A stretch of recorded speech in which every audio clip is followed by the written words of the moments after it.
Welcome back to Product Sourcing Stories. Today we have Kris. This is one of my favorite entrepreneurs in the world. Kris, thanks so much for joining us. Can you tell us a bit about yourself and your story and what you've been building? Boom. Thank you for having me, Nate. I remember hearing about you from my friends in YC, and it's been so nice to connect and also see all of your growth throughout the past couple years. But I own Paka, which is an alpaca sweater company, or started as one, expanding to lots of other stuff now. But originally it was just traveling through South America, came across this alpaca sweater this grandma had made, got one, got back to the States, and realized every time I wore it out that people had never seen anything like it and wanted one. So I flew back there on a one-way the next summer, built a team of weavers, and then, yeah, from there began creating this company. And it's been a wild ride. I just graduated from UVA last year, and now I'm going in 100%. So That's amazing. I love the story and really love what you're doing. I want to talk about the first product you manufactured at Paka. Like, what was that experience? What was that like?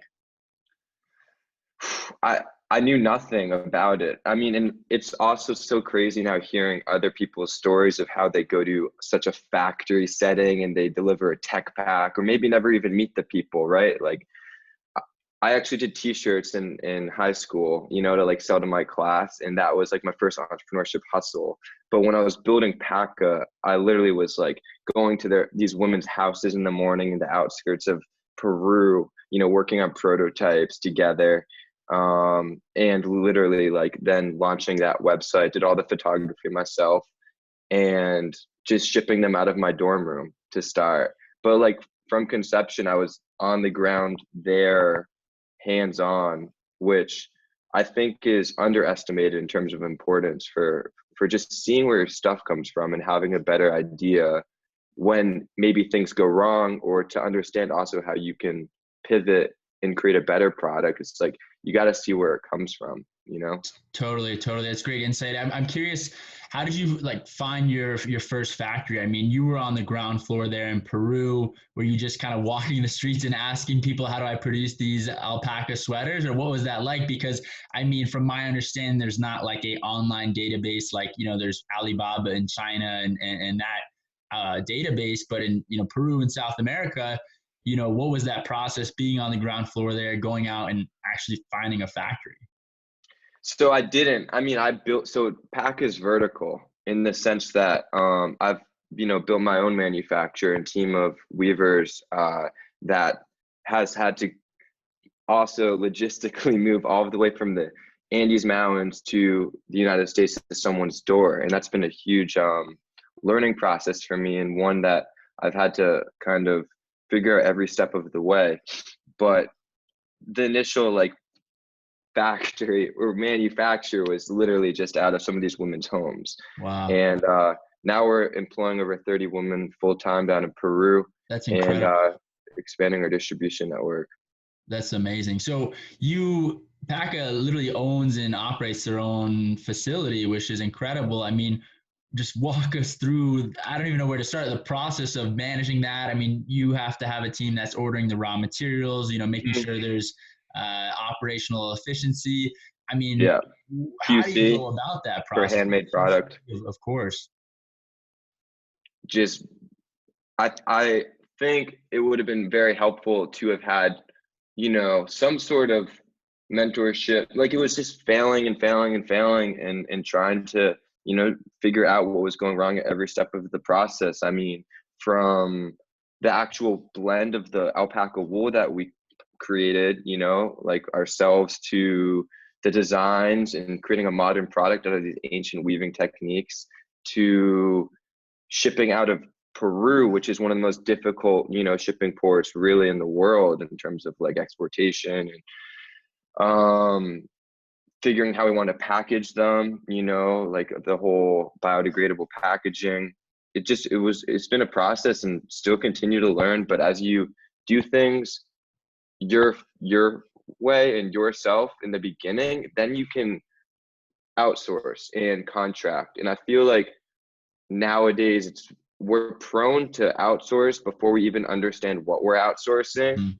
you know? And if you do that too fast, maybe then you don't really figure out how you want to change the experience for the customer, or like do something different, build a novel product.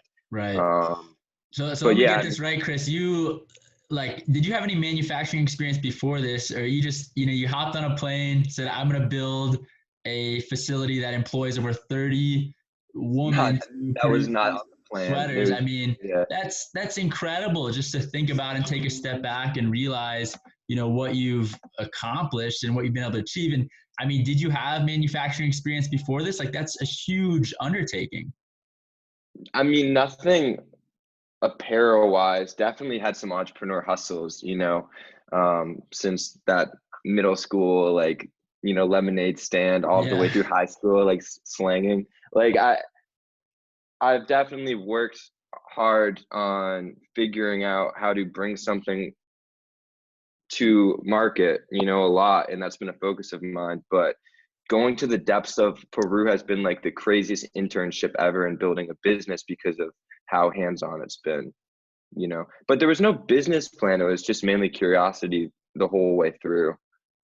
Got it. Yeah, and you mentioned quality control. I mean, what does that look like for, your Mhm. business, and as these products are rolling off your, facility, out of your facility, what does quality control look like? I mean, how do you manage that? That's a great question, especially because it's a handmade sweater.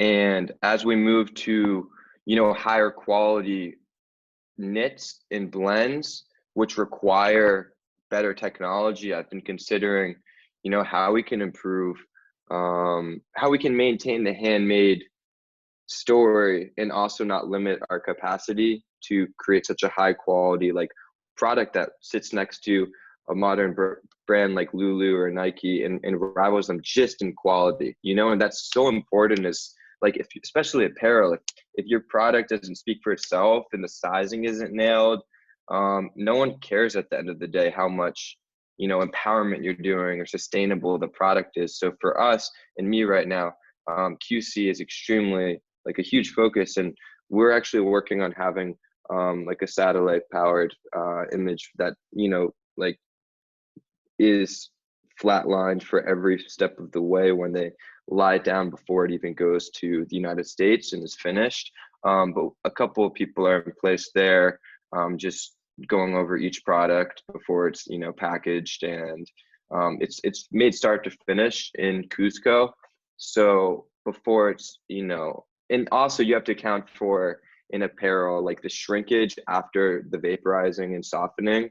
So there's a lot that goes into it. But I had a designer come down this past fall, Nike's ex-senior designer, and he helped me a ton on building out like real tech packs with measurements and understanding, because I had no experience in the fashion game, right? And it was Right. so Yeah. I mean, helpful to, with apparel and fashion, I mean, there's so many little details that people don't realize. I mean, every cut and trim needs to be super detailed and dialed in. yes, I want to yes. also ask, I know you started with sweaters and now you've extended your product line. What's your process to go about, validating these ideas before you start, a big production run? I mean, how do you validate ideas with, potential customers?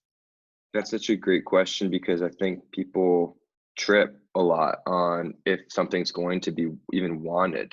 And for me, a lot of it is just guided by our customer base and trying to let them be a part of the process in making the decisions. Like, we launched these new baby alpaca bamboo socks, and I sent out a survey just to the whole email list, and was like, what colors do you guys dig if we were to make like the coziest socks you've ever had? And they like, we literally took that information and went and made them. And then when we went to launch, the customers felt like a part of that process, and therefore we're super excited to get them. In the same way, like when we were building that initial sweater, I hit up these like US snowboarders, pro surfers, whatever, and was like, how can I make your life better? And if you go that direction where you're actually addressing needs as opposed to like hypothetically thinking what the market could use, I mean, it's a blend, right? And it's always going to be intuition at the end of the day, but as much input as possible, I would say, from people. Got it. That's amazing. I got to ask, what's one tool that your supply chain or business could not live without? I want to build this. I mean, so Excel, like straight up, like Google Sheets, because I have dialed in, like, if I need to ship out 2,000 hoodies by this date in the States, it backtracks and calculates based off the time, like when to place the wool order, when to place the like all of those things that need to happen. And I feel as if that kind of a software would be extremely useful to plug in to Shopify, where it's like you the hardest part of Packer for me is remembering to do stuff. Do you know what I mean? Yeah, And like yeah. I would love to have a program that allows me to not have to worry and remember to place orders for every Right. part of the process, you know? Right. Got it. Yeah. Um, That'd be amazing. I mean, maybe we should build it out. I'm super game. I'll Yeah. show you my Google sheet. Yeah. Yeah. Can you tell us about either a manufacturing disaster you've had in the past or a, big manufacturing success story? Either or.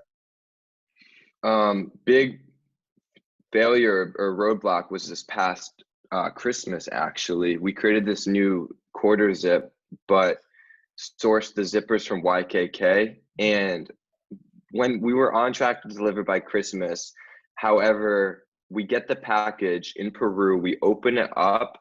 By the way, this is shipped FedEx International Priority. We get the package and open it up, and it's just these weird metal parts from a Chinese company with like all this Mandarin on it. And I was like, where are the zippers? And FedEx, through like going through Peru's customs or something, switched out and put another box in ours.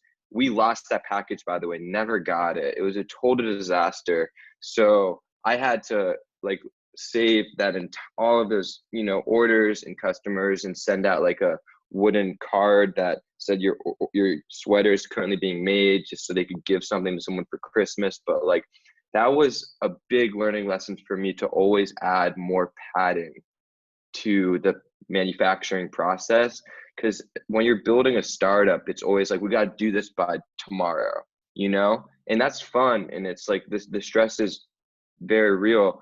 But when you're kind of moving to a bigger scale and stage, it's important always to underestimate the amount of time it's going to take, or overestimate the amount of time it's going to take. Totally. And you don't want to, have to put too much cash in inventory, but at the same time, if Yes. that's going to create a problem in your supply chain, it's something that you've got to really realize it's worth the risk. Yeah. Kris, thanks so 100%. much for joining us on Product Sourcing Stories. I know you have a ton going on. What's next? I mean, what's next for you? What's next for the brand? What's the future hold? I mean, what a question for times like these. What day is it today? April 17th, 2020. In the middle of a worldwide shutdown where people are just questioning everything about their lives. So for Paka, I mean, Peru's in a state of emergency. So we're paused up until that begins again. But man, loungewear is up 39%. And I really think we can crush the comfort game and continue to. And so we're looking into, building out really high quality pants and clothing that I think is timeless. And my focus is on building practical value in apparel, not on like fast fashion.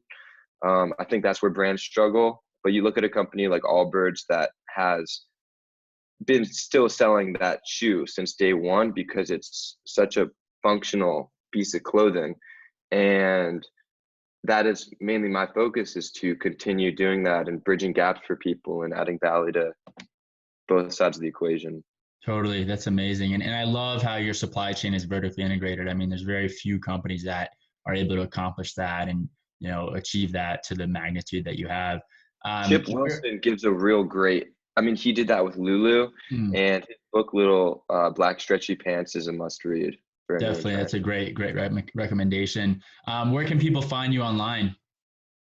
PakaApparel.com. Just Awesome. check that, and then we'll be rolling out with some really nice products in a few months. So Cool. Amazing. Kris, thanks so much for joining Product Sourcing Stories.